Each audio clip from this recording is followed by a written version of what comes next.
Taller de hoy se divide en dos cosas que son cosas muy básicas y muy importantes que tienen que saber sobre todo al momento de meterse en el mundo de la divulgación científica.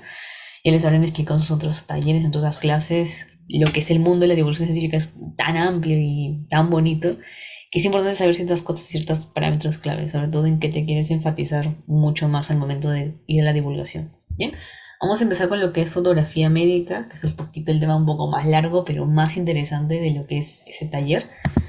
Bien, bueno, ya me presentaron, yo soy Guillermo Lorte y algunos ya me conocerán, pero bueno, vamos a empezar. Bien chicos, vamos a empezar por la parte básica, los principios de la fotografía. Si bien hay que tener en cuenta que la fotografía médica en sí no es solamente tomar una foto, como lo hacen muchas personas que son fotógrafos, alguna persona cuando va de viaje, no. La fotografía médica tiene ciertos principios, basándonos principalmente en la beneficencia y el bienestar del paciente, sobre todo en darle un beneficio o sobre todo reportar ciertas cosas que nos van a servir como comunidad. Bien, ese es uno de los principios básicos de la fotografía médica. Si tú vas a sacar una foto, lo ideal que tú tomes de esa foto es que guardes ciertos parámetros, sobre todo vayas con la idea de promover ciertas cosas. Bien, así que vamos a ver lo primerito que es la parte teórica de lo que es una cámara. Para tú hacer fotografía médica necesitas una cámara. Una cámara profesional, ¿qué eso? ¿Necesitaré? No. Tú tienes un teléfono. En tu celular es básico que lo tengas y lo vas a poder hacer genial en una fotografía. Y yo te voy a explicar cómo pasito a pasito. Bien, para lo que es fotografía médica necesitamos una cámara, ¿no? La cámara que tú estás usando acá no es la que necesariamente necesitas tener, pero sí la que necesariamente necesitas aprender para poder replicarla y utilizarlo en tu teléfono.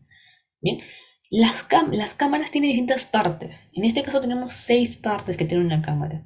Bien, tenemos lo que es el objetivo, tenemos el diafragma, el obturador, el sensor que capta las fotos, el procesador y por último el disparador. Son las seis cosas básicas de una cámara que tiene que tener para poder nosotros hacer una buena fotografía. Bien, ¿qué sucede nosotros al momento de tomar una fotografía? Si bien se han dado cuenta, les habrán escuchado por ahí, que al momento que tú tomas una foto o al momento que tú hablas de una fotografía, es que tú captas un momento, un lugar, un objeto o lo que sea y automáticamente lo ves. No se han puesto a pensar un poquito en qué es lo que pasa para que en esos milisegundos, para que esa foto se tome. Yo te lo voy a explicar. Primero, en el objetivo, o en el objeto que es el lente, en este caso, ingresa la luz.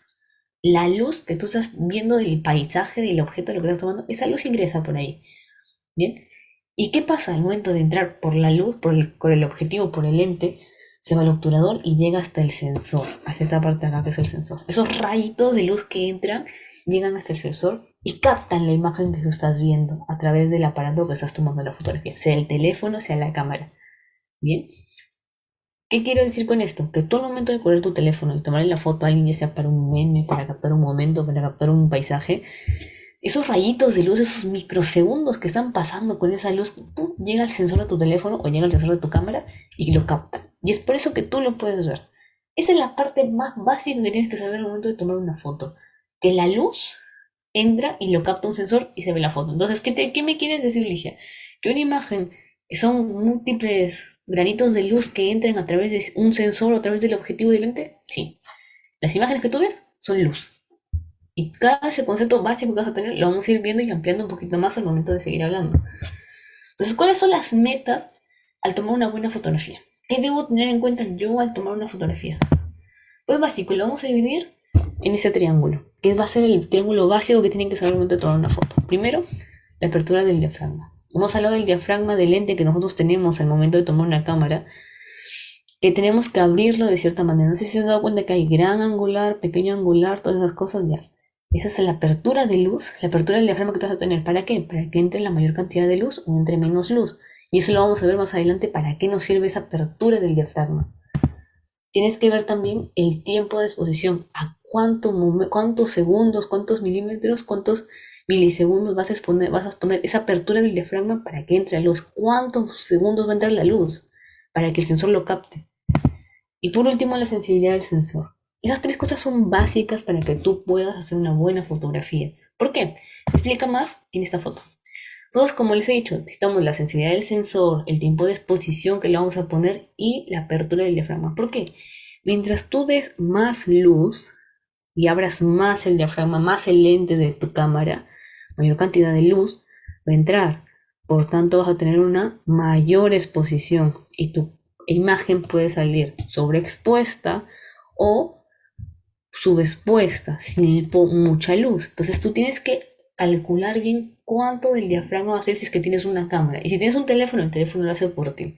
Así que con eso no te hagas mucho problema. Ahora, como algunos estarán pensando, te estoy enredando mucho, estoy hablando en chino. No, una imagen, dame un ejemplo. ¿Cómo es que sería todo esto? Muy sencillo. Vean esta imagen de acá. Cuando tú abres el diafragma, lo ideal es que se vea así la imagen, una imagen expuesta de luz. Tú al abrir un diafragma, dejas que la luz entre y cierta cantidad de luz que entra y llega al sensor hace que la imagen se vea así. Bien, que se vea expuesta. Pero ¿qué pasa si tú abres mucho el diafragma y dejas que la exposición de la luz que está entrando sea mayor? Se vuelve así. No sé si les habrá pasado que habrán tomado alguna foto en un lugar que tiene poca luz y le meten un flash enorme y abren mucho la luz, abren mucho el lente y entra tanta luz que se queda así la imagen. O también puede pasar el caso contrario, que no lo abran tanto la luz, no le dejen mucho tiempo de exposición y se haga una imagen subexpuesta, una imagen oscura. Esto mayormente se ve en lugares cerrados o sobre todo cuando estás con la luz del sol ahí puesta ahí en tu cabeza y tú quieres tomar una foto y todo se oscurece. Igualito, esto es lo que pasa, es una imagen subexpuesta, porque expones menor cantidad abres menos el diafragma, pero entra menor cantidad de luz. ¿Y qué es lo que pasa? Esto. ¿Bien? Entonces, vamos a dividirlo en el triángulo de la exposición, que esto es básico que tienen que saber los chicos para el momento de tomar la foto. Bien, tienes que ver con la apertura de tu diafragma, la velocidad o el movimiento que va a tener la cámara o la entrada de luz a la cámara y la sensibilidad. Bien, si tiene poca sensibilidad, mucha sensibilidad y sobre todo el ruido. Bien, estas cositas lo voy a explicar poco a poquito. Bien, vamos por el primero que es el diafragma y la profundidad de campo. ¿Qué me refiero con diafragma? Con diafragma ya les dije, es el lente o el objetivo que nosotros vamos a usar de la cámara para abrir y cerrar y ver qué cantidad de luz va a entrar. Bien, entonces con el diafragma tú vas a ver, mientras más grande es el diafragma, menor es el número. Estos números les habrán salido en algún momento en sus cámaras de sus teléfonos. Tenemos que seguro y habrán preguntado, ¿qué es esto? ¿Qué significa esto? Pues significa esto. ¿Cuánta luz dejas que entre? Si es que quieres que entre más luz, menor número, o si quieres que entres menos luz, mayor número.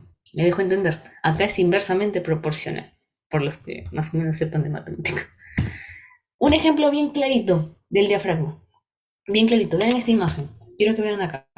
Cuando tú enfocas un solo objeto y pones mayor cantidad de luz. Quiero que vean la diferencia. Acá se ve la parte de lo que es el fondo. Acá no se ve. ¿Qué es lo que pasó? Quiero que se den cuenta otro detalle. Si son bien observadores, acá en la fotografía hay que ser bien observadores. Acá tiene menos luz, acá tiene mayor cantidad de luz. ¿Qué quiere decir? ¿Que esta es una imagen subexpuesta y esta es sobreexpuesta? Exactamente. Los que son observadores y han entendido la primera imagen que hemos visto de la Basílica de Barcelona, van a ver acá igualito. ¿Bien? Una mejor forma de verlo, de una mejor forma. Mientras tú más abras el diafragma, mayor profundidad de campo vas a tener. Bien, mientras tú menos lo abras, mayor profundidad de campo tienes. Lo normal sería que lo abras a esta función del diafragma, que lo abras a un F10. ¿Por qué? Porque así vas a tener una profundidad de campo normal o el rango promedio que se entiende. Pero si tú lo abres más el diafragma, la profundidad de campo es menos. ¿Por qué? Porque el área desenfocada se hace mayor. ¿Qué quiere decir? Mientras más luz le doy, más área desenfocada tengo. Sí, es lo que imagen que vemos acá. Mientras más luz entra, más cantidad de desenfoque tengo. Acá es al revés. Bien, entonces vamos a ir captando cositas para que nosotros sepamos, porque esto es básico, el diafragma y la luz es básico, chicos. Con esto de acá creen que van a sacar fotos increíbles, así como los TikTokers o los influencers que suben unas fotos tan bonitas. Ya, así igualito lo van a poder hacer ustedes. Bien. Un gran ejemplo con los angulares. Cuando nosotros hablamos también del diafragma y la luz, nosotros tenemos que tener ciertos tipos de lentes. Bien, hay el gran angular que hacen los teléfonos, el teleobjetivo y el focal medio. Mayormente antes todos venían con focal media. Ahora, como existe el gran angular, sirve bastante. ¿Por qué? Porque el gran angular te permite enfocar un objeto, pero también su espacio. También su espacio. No sé si se han dado cuenta, no sé si se han puesto en su teléfono el 0.5x, que sale para que enfoques más personas y más el fondo. Ese es el gran angular.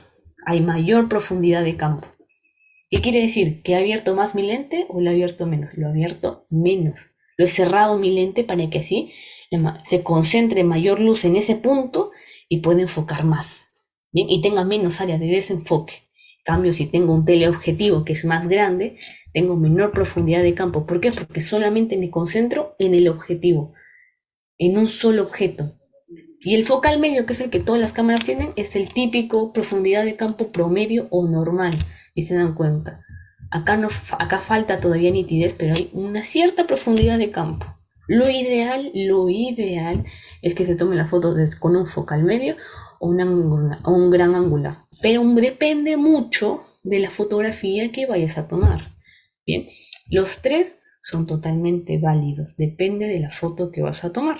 Bien, tengan en cuenta siempre eso, si van a enfocar una sola cosa, por ejemplo, los que son veterinarios, a los que les gusta ver todo el tema de los insectos, ellos por ejemplo usan el teleobjetivo, porque enfocan cosas tan pequeñitas que necesitan tener una profundidad de campo pequeña para enfocar netamente a ese objeto tan pequeñito, tan chiquitito. Pero ¿qué pasa de una persona que se dedica a tomar fotos paisajes? Ellas sí necesitan o un gran angular o una focal media. Entonces el lente se acomoda a lo que tú vayas a necesitar, a la foto que tú vayas a tomar. Bien, para medicina, ya, enfocándonos a la fotografía médica, ¿cuál es el ideal? Pues sea focal media, el gran angular o el teleobjetivo, depende de qué vas a tomar. Vas a tomar una herida, que sea pequeña, una verruga, un teleobjetivo. Vas a tomar una erupción cutánea, una exantémica, o vas a tomar ciertas cosas un poquito más amplias, una focal media, para que no pierdas cierta profundidad. Pero vas a tomar algo tan amplio de una persona, no sé, supongamos un tumor dentro de una cavidad, cosas así, usa el gran angular. Pero el gran angular mayormente en la fotografía médica no se utiliza. ¿Por qué? Porque siempre preservamos la parte ética del paciente, que no se sepa quién es, y muchas otras cosas más que lo vamos a hacer más adelante. ¿Bien? Lo ideal en fotografía médica son estos dos. Bien. Vámonos con la parte de lo que es el obturador y la velocidad del obturador. Yo creo que me han dado cuenta que ciertas fotos se ven un poquito distorsionadas. Perdón, ciertas imágenes se ven distorsionadas al momento de tomar una foto. Me imagino que lo habrán visto, ¿no? ¿Eso qué quiere decir? ¿Que la foto se ha tomado a una velocidad amplia? No, eso quiere decir que ha sido una velocidad de obturación lenta. Acá quiero que lo vean así. Acá todo es inversamente proporcional. ¿Tú piensas que es rápido? No, pero es lento. Es totalmente lento la velocidad de obturación. ¿Por qué? Porque la velocidad de obturación es el momento en el que tú captas la foto. Si puedes tener bien un sujeto estático a mayor cantidad de segundos, pero también tienes que tener en cuenta de que a mayor cantidad de segundos de velocidad de obturación, tienes una vista más lenta, una velocidad de obturación lenta. Pero a menor, cantidad de segundos tienes un sujeto estático. Puedes captar y captar una foto. Veamos un ejemplo, para que se me entienda, porque yo sé que esta parte de explicarla es un poquito engorrosa, ¿ya? Entonces, para que me entiendan. Acá en el momento de nosotros hablar del obturador, que es el que nos va a ayudar al paso de la luz para ver si la foto va a ser estática o va a ser en movimiento, va a ser el ISO. Bien, en este caso vamos a hablar de lo que es los segundos. Los segundos acá van a ser clave para ver si la fotografía se va a ver distorsionada o se va a ver estática. En estas fotos no es que simplemente la persona lo pones ahí, que su cabello lo coges para que... No, es de acuerdo a los segundos que le ponen. Mientras tengas un rango de segundos menor, más movida va a salir la foto. Mientras tengas un rango de segundos mayor, va a ser estática. ¿Me dejo entender? Díganme que sí, por favor, porque si no se me dejo entender, pero espero que se entienda. Menor cantidad de lo que es los segundos, foto movida. Más lenta. Bien. En cambio, si yo tengo una mayor amplitud de segundos, una foto estática. Bien. Tenemos el mismo ejemplo acá. 1 a 8 segundos, si se dan cuenta, es movida. Pero si yo tengo de 1 a 350, estática. Veo hasta la cantidad de gotas que está cayendo de este gotero. ¿Se dan cuenta? Entonces, este es lo ideal. Esa es la idea. Una foto más. Acá. Estático y movimiento. ¿Se dan cuenta? Eso es lo bonito de la fotografía médica, que ustedes se den cuenta de la velocidad que tienen que tener, la cantidad de luz que tiene que entrar, porque esto es importante al momento de tomar una foto, sobre todo lo que tú quieres captar en la fotografía. ¿Bien? Y va para todo, va para fotografía médica, va para lo que es fotografía artística, etcétera. ¿Qué es lo que tú quieres hacer? La imagen que quieres captar. Ahora vámonos por la parte del ISO y el ruido. El ISO no es nada más y nada menos, chicos, porque me imagino que lo habrán visto. Los que le gustan un poquito tomar fotitos y se habrán dado cuenta que hay un apartado en la cámara que dice ISO. El ISO es principalmente la luz que vas a querer tener, que quieres que esté más oscura, más clara, te va a ayudar a editar un poquito de tu foto para mejorarla de acuerdo al lugar donde estás.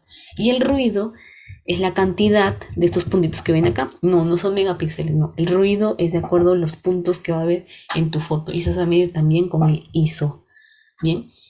El ruido de la foto, siempre una foto con mucho ruido se ve así. ¿Qué quiere decir? ¿Es una foto mal tomada? No, es una foto que tiene mucho ruido, que tiene un ISO muy alto. Lo ideal siempre del ISO es tenerlo bajo, pero tampoco una cantidad muy baja. ¿Por qué? Porque si no se va a ver oscura, como lo vamos a ver acá. Un ISO bajo, así decir, a 100 o menos de 100 se ve la imagen oscura, porque quita el ruido y el ruido nos ayuda a tener un poquito más de claridad. Es por eso que tenemos que ver que el ISO esté más o menos en 400 a 800, de acuerdo a la foto que vayamos a tomar. Bien, entonces hay que tener esa forma. Acá les voy a dejar unas escalas del ISO que son un poquito básicas para que sepan en qué momento tomar una foto. Por ejemplo, si tú vas a tomar un paisaje y es de día, hay mucho sol y tanta cosa, no le vas a poner un ISO de 2000 o de 15000, le pones un ISO bajo. ¿Por qué? Porque hay luz, entonces ya no necesitas ponerle un poquito más de ruido para que se aclare más. No, es suficiente, ponle un ISO bajo. ¿Qué pasa si estoy haciendo un deporte, si estoy haciendo alguna actividad? Ponle también un ISO de 200, 400, súbele un poquito más a lo del paisaje, dependiendo de la hora. Si es una fotografía de noche, igualito, súbele un poquito más, porque el ruido va a ser mayor, entonces necesitas ponerle un poquito más de ISO para que te ayude a aclarar. Y así sucesivamente vas y vas, así subiendo el ISO a cierta forma, dependiendo de la situación. Bien, que quiero que vean bien claro para que se quede liso. A más ISO, mayor ruido, mayor cantidad de puntitos. Y pruébenlo si quieren en su teléfono. Pónganle un ISO de 50.000 o de 100.000. Van a ver la cantidad de puntitos que les va a salir esa foto. Y no es que esté no nítida, sino que tiene mucho ruido. Así se llama, tiene mucho ruido. Y es por eso se define con el ISO. Bien. Ahora, si nos vamos a la época de ahora, a la época que estamos actualmente, que es la época digital, vamos a hablar de las imágenes digitales, ¿no? Hay distintos tipos de imágenes digitales. Distintos tipos. ¿Qué quiere decir? ¿Que lo que me está explicando nuestras imágenes digitales? Sí. Pero ¿qué pasa? Tú en el momento de tomar la foto, ya sabiendo qué cantidad de luz tiene que entrar, cómo vas a calcular la velocidad, qué velocidad le vas a poner a la foto, calculando también la cantidad de luz que va a entrar, cómo va a captar el sensor, si le voy a poner ruido o no, va a salir tu imagen digital. Y esta imagen digital es lo que tú vas a exportar o vas a guardar para tener. Bien, hay distintos tipos de imágenes digitales. Tenemos los mapas de bits, que son los más comunes, los que vemos normalmente en internet, ¿no? La cantidad de imágenes que tienen megapíxeles, que tienen píxeles, ¿no?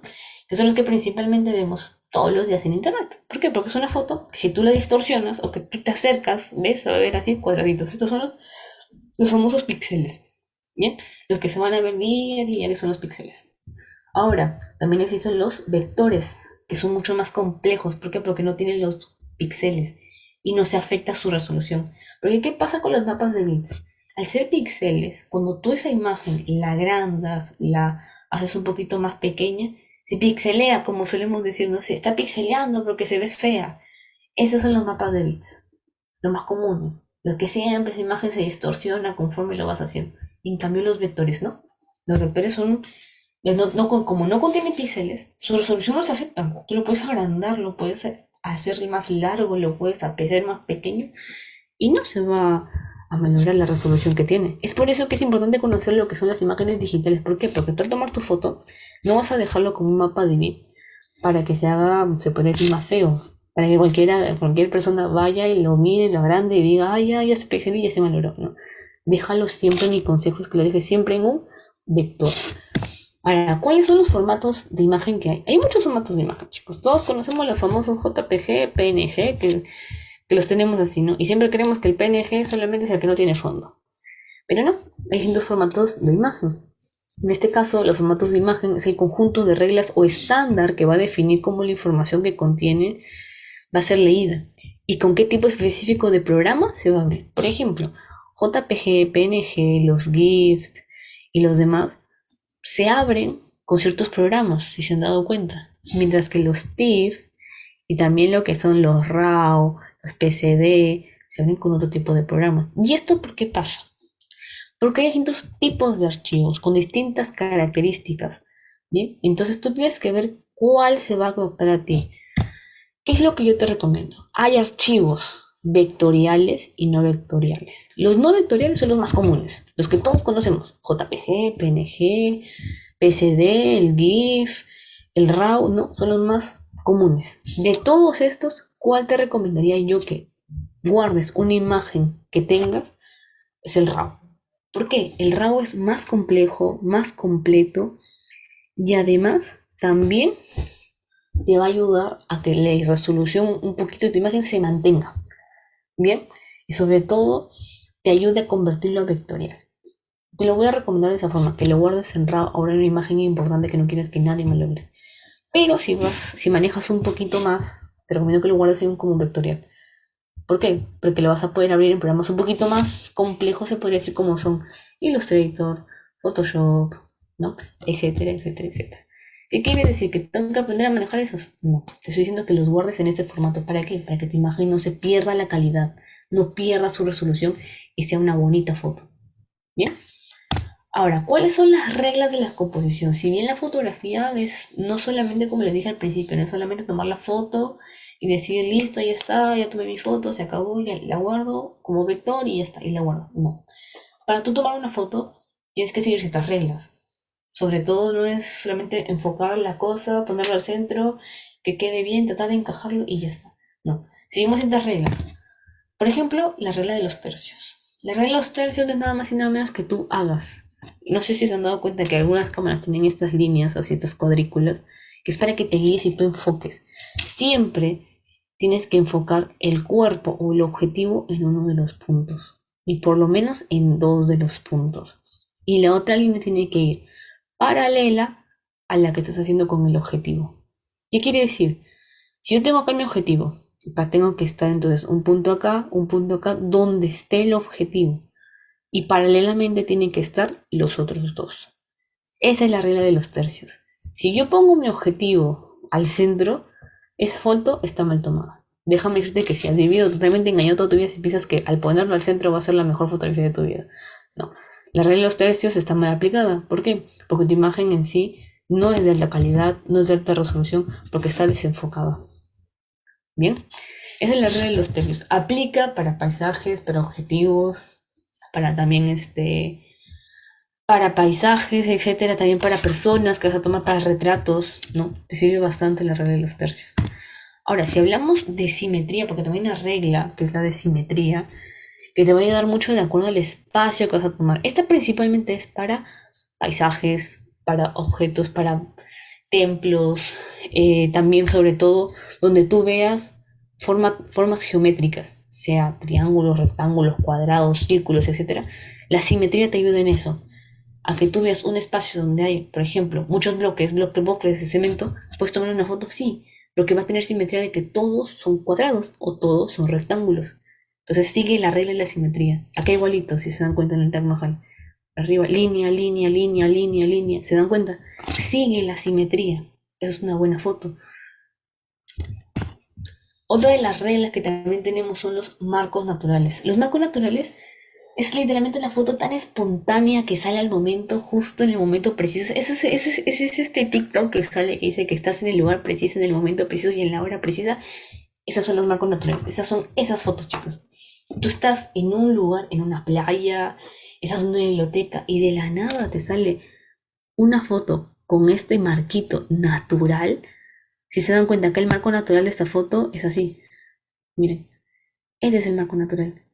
Enfoca todo el paisaje, lo enfoca tal cual que lo hace ver como una foto, un marco que tiene ya de por sí. Por eso es que se llama marco natural. La misma pasa acá.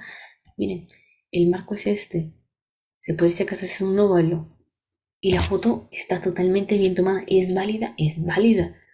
Entonces, los magos naturales son así, una foto totalmente espontánea. No sé si en algún momento lo han tomado o han tenido la oportunidad de irse a algún bosque y juntar un árbol, ver otro árbol y que se haga un marco, es increíble. Es increíble y esa foto es la mejor fotografía que vas a acordar para toda tu vida. Ahora también está la negra de las líneas, que también tenemos acá. Quiero que vean estas líneas de acá. Miren, todas apuntan a la misma dirección y tienen un punto de llegada, el mismo punto para todas. Esa es la regla de las líneas. Aplica para esto de los rieles, pero también aplica para este lo que son edificios. Miren, llega acá, llega acá, llega acá, la regla de las líneas. Sirve bastante para tomar fotografías de gran amplitud y de gran angular. Úsenlas si quieren, sobre todo, por ejemplo, acá puede ir una persona, sí, acá puede ir un objetivo y la foto sigue siguiendo lo que es una ley, sigue siguiéndolo, sigue lo que es la simetría. Y acá están las líneas que lo acompañan. Sobre todo que se ve una imagen bien bonita, bien simétrica, bien editada, de alta calidad y bien tomada. Bien. Ahora tenemos también la de la ley de los horizontes, que es muy parecida a la ley de los tres, que era acá, y como decía, la regla paralela. La diferencia de la ley del horizonte es que solamente aplica para paisajes. Tú tienes un paisaje y lo que quieres es tomar una fotografía, tienes que ver los 4 puntos de interés que encajen, sea con un objetivo o sin un objetivo, pero que siempre alguno de los objetivos vaya en alguno de los puntos. No que agarre 2 puntos, sino que agarre solamente uno. Bien, entonces vámonos por esta parte de acá. Estas cosas de lo que son los códigos y las leyes de lo que es la fotografía les va a servir bastante al momento de encuadrar y tomar una buena foto. Sobre todo de saber que en ese momento era el ideal para tomar la fotografía. Ahora, si nos vamos por el campo de lo que es la fotografía médica en sí, y hablando, dejando un poquito de lado lo que es los conceptos básicos que deben de saber, la fotografía médica en sí, chicos, es de gran utilidad en este caso. ¿Por qué? Sobre todo ahora después de la pandemia y en pandemia, porque nos da una evaluación, planificación del tratamiento y la documentación científica de alguna enfermedad o patología que padezca un paciente. Sobre todo, ¿por qué? Porque mejora la comunicación de conceptos tanto en el campo clínico como en comunicaciones científicas. Más o menos la fotografía médica, chicos, no les interesa. Habrá sido recién un gran boom hace 8 o 7 años, o sea, no hace casi nada.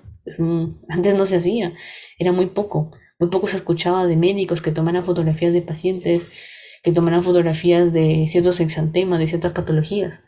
Era muy poco. ¿Por qué? Porque se consideraba que estaba mal de la parte ética. Entonces, ¿quién usa principalmente y dónde se empezó a utilizar lo que es la fotografía médica? En el área de la dermatología, en el área de la cirugía plástica, sobre todo para mejorar la descripción del diagnóstico y procedimientos que se vayan a realizar. Y si eran complejos, mucho mejor, la verdad.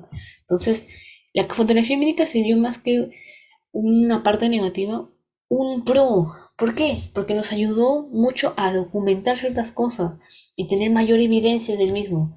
Si bien es importante investigar, escribirlo, dejarlo en palabras, pero también tú al ver una foto, sobre todo en un reporte de caso, te impacta, es como que, wow, esto puede pasarme a mí en mi país y con mi paciente, teniendo esa patología tal cosa, entonces tú asocias mucho más rápido una foto que lo que lees. Y es por eso que se vio la utilidad de la fotografía médica. Ahora, si bien es cierto, no solamente es fotografiar al paciente y ya está, hay que prepararlo. Sobre todo, ¿por qué? Porque depende del área corporal que le vas a tomar la foto. Imagínate que te tengas que tomar una foto de lo que es la ingle, de lo que son sus órganos sexuales, de lo que es las piernas, de lo que son los senos, de lo que es el abdomen. Tienes que preparar al paciente de acuerdo al área que tú vayas a fotografiar. Y siempre hay que tener en claro, chicos, que al paciente que vayan a fotografiar no debe tener ropa, ni joyas, ni maquillaje. No se debe ver el cabello y la zona a fotografiar. No se debe ver el cabello. De preferencia que no tenga cabello. ¿Por qué? Para que tú evites así distracciones en el foco de interés. La imagen tiene que ser, el interesante tiene que ser la patología que vas a fotografiar. Sea una verruga, sea una costra, sea un exantema, sea un tumor, no lo sé. Pero nada debe de quitar interés de lo que es ese punto, de lo que es la patología y la fotografía que vas a tomar. Nada debe de quitarle de interés. Entonces, por eso que tú antes de tomar la foto tienes que preparar al paciente. ¿De acuerdo? ¿Cuáles son las recomendaciones básicas al tomar una fotografía? Primero, la composición y distancia. Vas a tomarla muy cerca, vas a alejarte, vas a hacer que el paciente se vea de manera de gran angular, necesitas un área de profundidad grande, ¿no? ¿Qué es lo que vas a necesitar? Mantener los elementos no deseados, por ejemplo, una balanza, una cama, una toalla, esas cosas, déjalas afuera. Tu imagen es lo que vas a hacer, tu principal objetivo y tu principal objetivo de interés es lo que tienes que fotografiar. Verificar el encuadre, siguiendo que las leyes de los tercios, de la simetría, de las líneas, etcétera.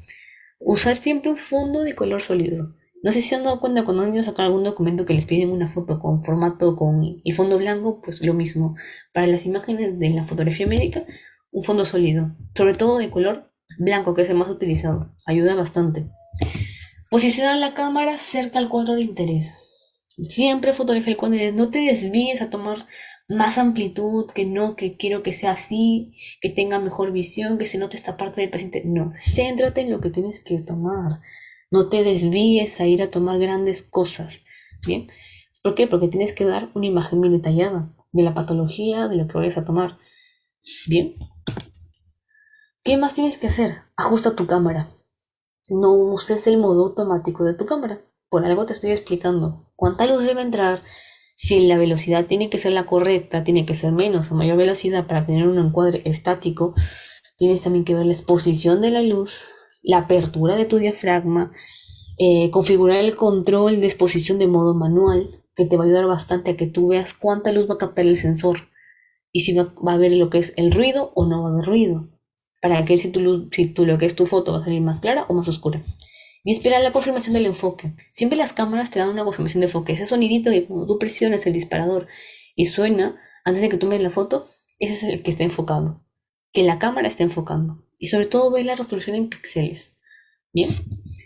Tener en cuenta también, chicos, de una foto, de una fotografía médica, los balances de blanco, sobre todo a qué luz vas a estar expuesto, si vas a colocarle flash, si hay sombra, si hay sol, si hay tuceno, sobre todo porque eso te va a decir que si vas a tener que abrir más el diafragma, menos el diafragma y sobre todo ver la velocidad y cuánta luz va a captar el sensor. Juegan mucho con el tema de balance de blancos y la luz. Les va a ayudar bastante al momento de tomar una foto. ¿Por qué? Porque lo ideal es que las fotos nos terminen así. ¿Estas fotos son imágenes de fotografía médica? Sí. ¿Están bien tomadas? No. ¿Por qué?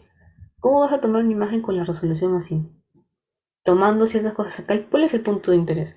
La patología de la paciente y le quitas el brazo. Le haces así la cara. ¿Cuál es el punto de interés acá?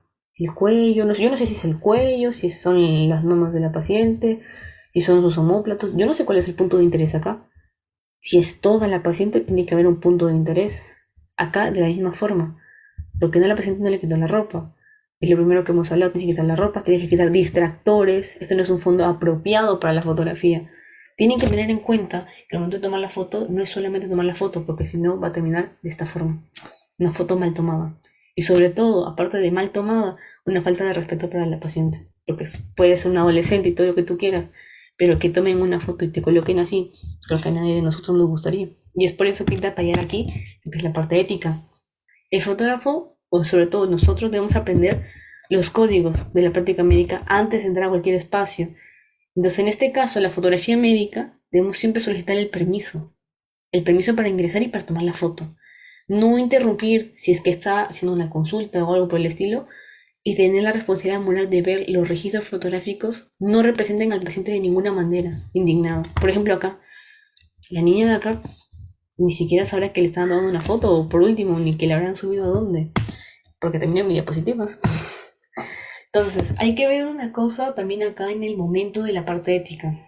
Recordar siempre que la ética en la práctica clínica se basa en la confianza entre el médico, el paciente y todos los miembros de tu equipo. Siempre tengan esa parte. Si tú te llevas bien con tu equipo, con tu paciente, eres un gran médico. ¿Por qué? Porque tienes la parte ética bien puesta.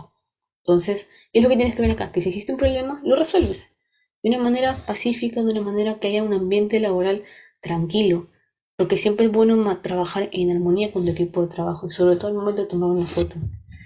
Entonces, aquí vamos con el tema de la fotografía. ¿Quién toma la foto? Bien, las fotos pueden ser tomadas por fotógrafos clínicos o trabajadores de salud. ¿Tienes que ser experto titulado en fotografía? No. Pero sí tienes que tener un pequeño conocimiento de lo que es la fotografía. Porque no te vas a lanzar a tomar una foto en un ambiente oscuro y le vas a poner, no, que con el flash arregla. No es así. hay que tener ciertos parámetros que ya hemos conversado. Y sobre todo algo muy importante que tienen que pedir para tomar la fotografía, el consentimiento informado. Si un paciente no te firma el consentimiento informado para que puedas tomar la fotografía, no le tomes. Y está totalmente prohibido. ¿Por qué? Porque el consentimiento informado es para salvaguardar la autonomía del paciente, que él diga y acepte que le tome la foto, ¿no? Sobre todo pedirle de buena manera, reconocer que los pacientes tienen derecho, sobre todo aceptar o rechazarte de cierta manera, porque es algo en sí una foto que va a ser, se podría decir, para toda su vida, ¿no? Sobre todo también para proteger la libertad de desarrollar, elegir y actuar los momentos propios del paciente, si es que quiere o no quiere la foto. Y es aquí donde entran lo que son los principios bioéticos, la beneficencia, no maleficencia, la autonomía y la justicia. Hay que tener bien en claro que nosotros buscamos con esto beneficiar a la comunidad, ¿no? Obrar por el mayor beneficio posible en este caso. La no maleficencia, no buscamos herir al paciente con esta foto. Si no dice que no, no es no. ¿Bien? Y también si ellos deciden ayudarnos o no, si quieren o no la foto. Y la justicia, dar a cada quien lo que necesite y no exigir más. Si no quiere, pues no quiere. ¿Listo? Esos son cosas básicas que hay que saber, chicos, sobre tomar una foto. Bien. Hasta acá, chicos, ¿hay alguna pregunta de lo que es la fotografía? ¿Hay alguna pregunta? Si no, para pasar al otro tema que también tenemos, que son los cómics. ¿Hay alguna pregunta, chicos? Sí, chicos, pueden dejar sus dudas, sus preguntas en el chat de la llamada. Ese es el momento para que Ligia pueda responder todas sus dudas que puedan tener.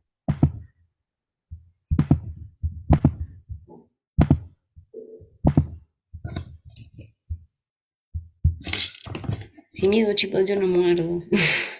De verdad que no muerdo. Si tienen alguna duda, díganmela, chicos. Bien. Sé que el tema de la fotografía es un poquito engorroso, pero es bien bonito el tema.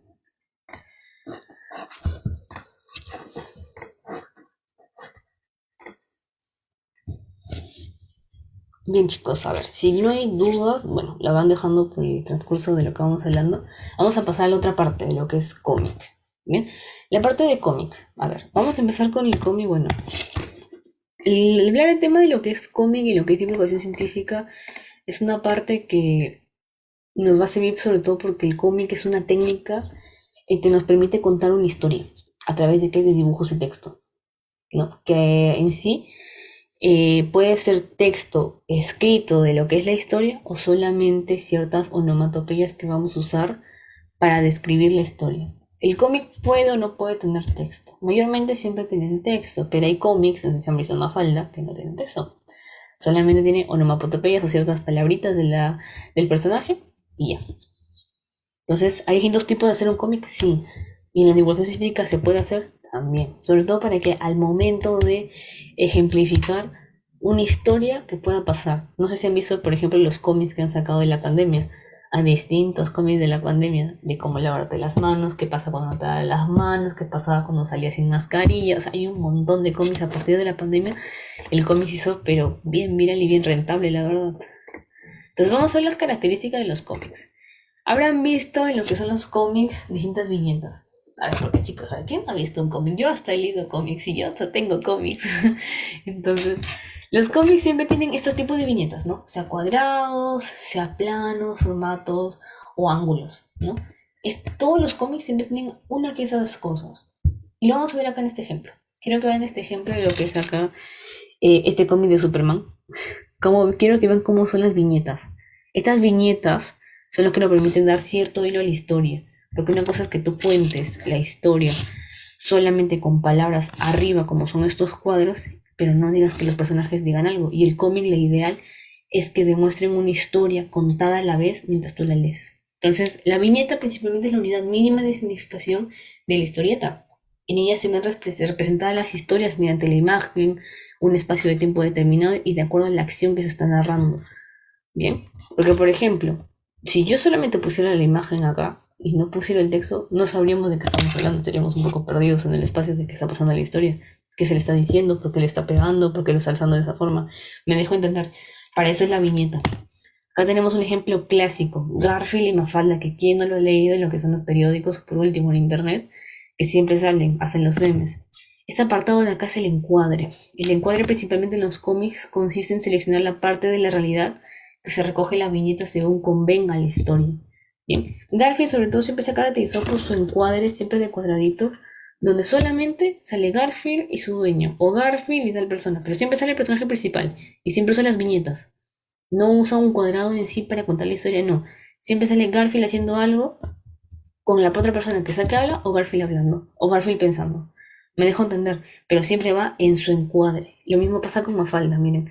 Siempre va en su encuadre, el encuadre. Y de igual forma acá, para cada acción que realiza. Eso es básico también para un cómic. Y se va a notar en cada cómic que vamos a ver, en cada ejemplo que vamos a ver, van a ver el encuadre, al igual que las viñetas. Bien. Veamos este ejemplo de acá. Del oso yogi y también en ambas versiones, en blanco y negro y a colores. El oso yogi, miren el encuadre, los distintos tipos de encuadre. Puede ser rectángulo, puede ser cuadrado, puede ser horizontal, dependiendo de ustedes. Pero siempre hay el encuadre. ¿Por qué? Porque eso caracteriza a la historieta, ¿bien? Al igual que las viñetas. Ya tienen más ejemplos. Pero acá en este caso vamos a ver los planos y los ángulos en los que se forma. ¿Qué quiere decir el plano y el ángulo? Es donde se relata la historia. Y desde qué perspectiva lo vas a ver. Por ejemplo, acá, en lo que es Don Gato y su pandilla. Veamos cómo es el plano en el que están. ¿Dónde se encuentran? En un basurero, que es donde viven, en su callejón. El ángulo donde están, si se dan cuenta, es en diagonal. Eso es lo que vemos en cada uno de los cómics, de la misma forma acá, en el de Batman. Miren, diagonal, de frente, en la parte posterior. O sea, quiero que se den cuenta de los distintos planos y ángulos en los que ustedes van a hacer una historieta. ¿Bien? Al igual que también acá, lo que es del zorro. El ángulo es en diagonal, se ve el personaje principal, se ve con que está hablando y vuelto acá. El plano y el lugar en donde está. Donde la perspectiva que tú vas a relatar tu historieta. Entonces, para que tú relates lo que es un cómic, tienes que ver dónde vas a poner cada personaje. Bien, porque cada uno le va a dar una perspectiva diferente a la historia. Ahora, si nos vamos al ejemplo de acá. Un ejemplo de Disney clásico. Para que vean cómo está su encuadre, cómo va contando la historia, las viñetas que tienen, los distintos planos que tienen diagonales, de frente, vertical, posterior, que se den cuenta también que no todos son encuadres, pero si se dan cuenta que el encuadre está omiso, al igual que acá. Entonces, viñetas, encuadres, planos y ángulos son lo que principalmente tienen que ver en la historieta, en lo que es el cómic. ¿Qué es lo que vamos a ver característico de las viñetas? Que encontramos diferentes formas de expresar ciertas cosas al momento de lo que son los cómics. Sobre todo si vas a hablar, cómo vas a hablar tu personaje. Si va a gritar, va a hacer un pensamiento, hablar normal, va a tener la voz temblorosa, la voz baja, ¿no? Estas formas, estas viñetas que tenemos acá, nos va a servir para decir ciertas cosas en el cómic. Porque acuérdense que el cómic todo es escrito, no es que tú digas, yo pienso que es así y ya, pero no siempre todos interpretamos de la misma forma. ¿Sí? Y es por eso que acá, si se dan cuenta, vemos ciertos, aparte de que el dibujo te guía, pero también te guía lo que es la forma en cómo va la viñeta. Acá, por ejemplo, sí que he gritado, acá, por ejemplo, sí que está también, están hablando, ¿no? Me dejo entender, acá están pensando. Lo mismo que vemos en los demás cómics también, como van los puntitos, como vimos en el de Garfield, que está pensando que voy a decir tal cosa, lo mismo. Entonces, nos ayuda a orientarnos, ¿bien?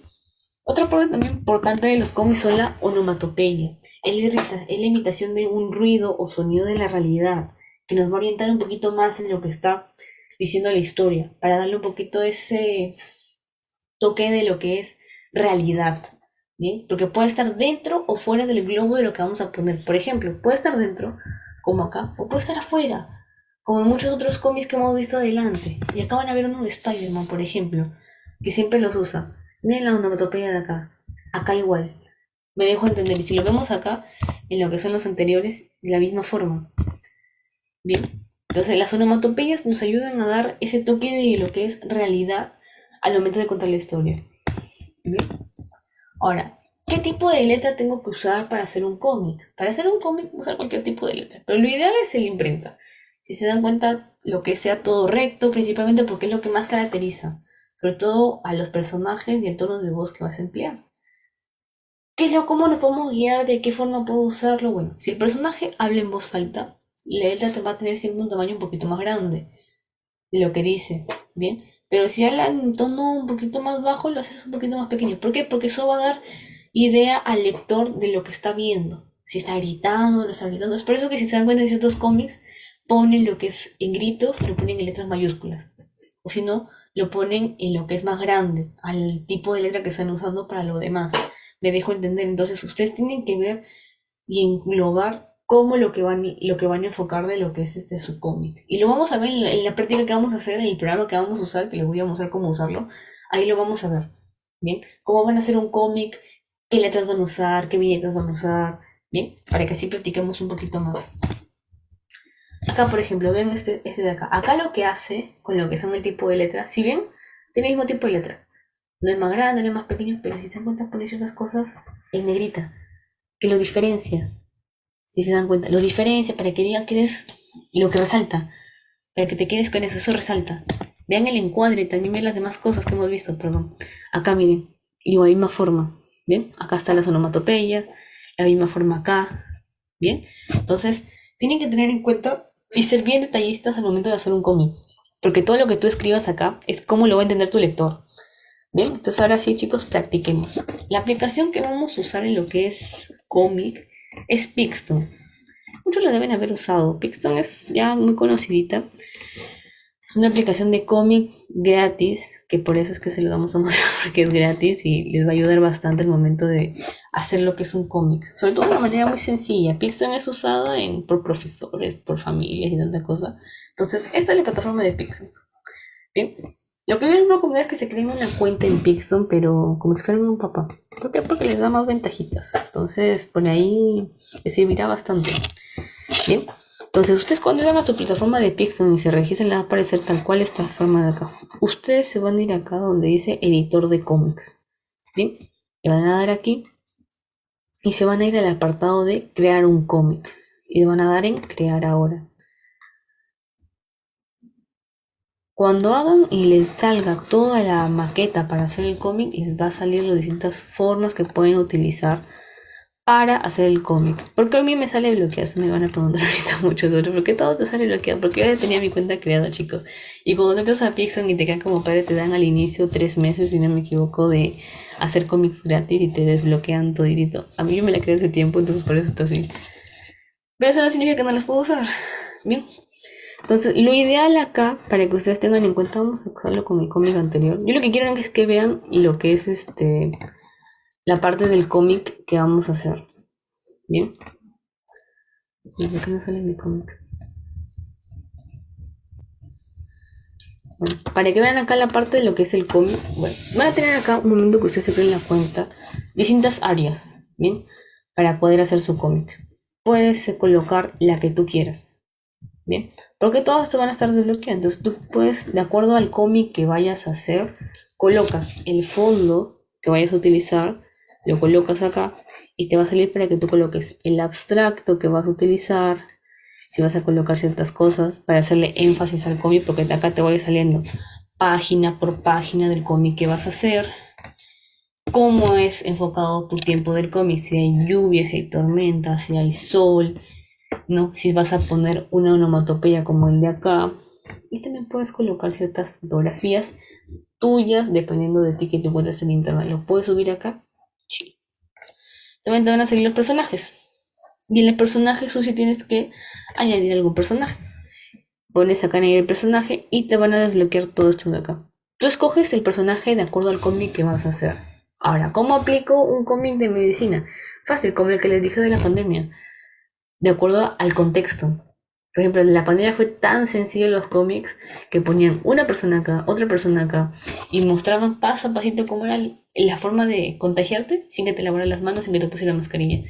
Y lo hicieron acá en Pixton. Entonces, es una forma de que tú veas qué es lo que vas a hacer y qué personaje vas a utilizar. Bien, puedes añadir también animales, ciertas personajes también que creas tú convenio para tu cómic. Los objetos que pueden ser los atresos portátiles, que son los distintos atresos. Acá le llaman atresos, pero son objetos en sí que puedes utilizar.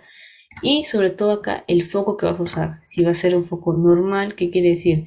Si vas a englobarlo de una manera normal, tu cómic, que va a seguir un hilo normal de la historia que estás contando, o te puedes ir por el lado dramático y creas acá el personaje que vas a hacer, que va a ser el que va a generar cierto impacto mayor en la parte de lo que es el cómic. Bien, también colocas las palabras junto con lo que es el habla, el sonido, la leyenda de cómo vas contando la historia. Bien, las caras, depende del personaje. Tú, el personaje que tú crees, tú le vas a colocar una cara, ¿no? Si está feliz, si está triste, si está asustado, depende.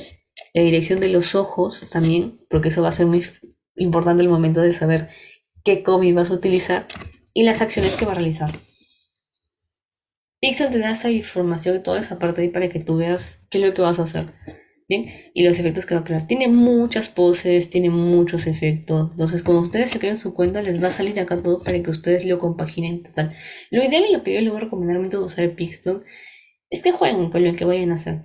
Lo ideal es que acá que jueguen un poco, sepan qué es lo que van a hacer, lo engloben un poquito más y puedan hacer su propio cómic. Un cómic básicamente tiene que tener 4 viñetas, no 4 cuadraditos. Es lo ideal que pueda tener un cómic pequeño, sobre todo para el campo de la ciencia de la salud y para la parte de divulgación científica. Bien, 4 viñetas es lo principal que se pide. Solamente 4. Y con esos 4 encuadres les va a salir un cómic sencillo, pero bien elaborado. Porque en la divulgación científica un cómic de mayor de amplitud no es tan llamativo. Bien, bien chicos, esto sería todo lo que es el taller. No sé si tienen alguna pregunta o no. Mientras yo desbloqueo esto. ¿Tienen alguna pregunta? ¿Alguna pregunta, alguna duda, chicos?